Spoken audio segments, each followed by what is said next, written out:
আমি নাসির হোসেনের মতো তুমি ছাড়া অন্য কোনো মেয়ের দিকে তাকাবো না। চাপুলের মতো তোমার জীবন থেকে কখনোই হারিয়ে যাব না। তুমি আমাকে মাহমুদুল্লাহর মতো ভরসা করতে পারো।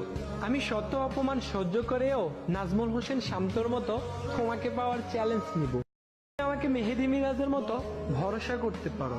রুবেল হোসেনের চাম ভাঙার মতো আমি কখনোই তোমার মন ভেঙে দিব না। আমি খুব সহজেই সাকিব আল হাসানের মতো তোমার মনে জায়গা করে নিতে চাই। সাব্বির রহমানের ফিরে আসার সুযোগের মতো আমি কখনোই তোমাকে হারাতে চাই না।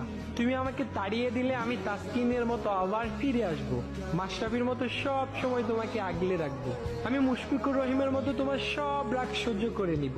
সৌম্যর পেরিস্কোপ শটের মতো তোমার সাথে বেকাতারা কথা বলবো না। তোমাকে নিয়ে কেউ বাজে কথা বললে আমি সোহানের মতো প্রতিশোধ নিব। ইকবালের ভ্যাট দিয়ে শাসন করার মতো আমি কখনোই তোমাকে শাসন করব না। মোস্তাফিজুর রহমানের কাটারের মতো কাটিয়ে কখনো তোমার সাথে কথা বলবো না। আমি লিটন কুমার দাসের মতো তোমার ভালোবাসায় রাঙিয়ে রাখবো সব সময়। তুমি আমাকে তাইজুল ইসলামের মতো সব সময় তোমার বিপদে পাশে পাবে। আমি হয়তো দেখতে আসিফের মতো অনেক বেশি কিউট না, তবে আমি ইমরুল কায়েসের মতোই ভদ্র। বাংলাদেশের বিশ্বকাপ জয়ের সব